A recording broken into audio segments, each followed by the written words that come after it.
ok afwan ban gabatar muku da wannan araman ba ko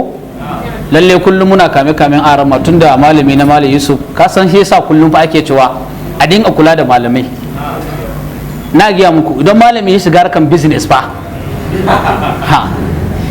lai kaga yanzu insha Allah nan gaba kadan in na fara tafiya irin su London su Dubai fa tafsirin nan fa sai a hankali don gaskiya daga juma'a ma zan yi balago zan shiga kasashen duniya daga Monday nan sai fa na dawo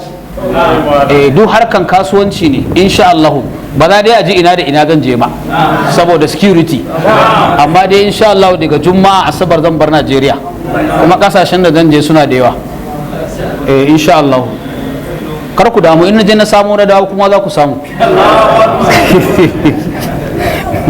Allah ya mana albarka ga baki daya kuma Allah ya samu dace wannan da yaran man dana ne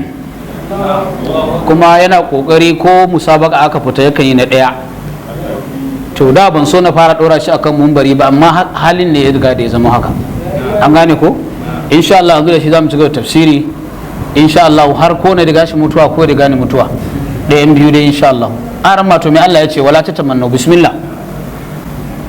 أعوذ بالله من الشيطان الرجيم in tajtanibu zaka tashi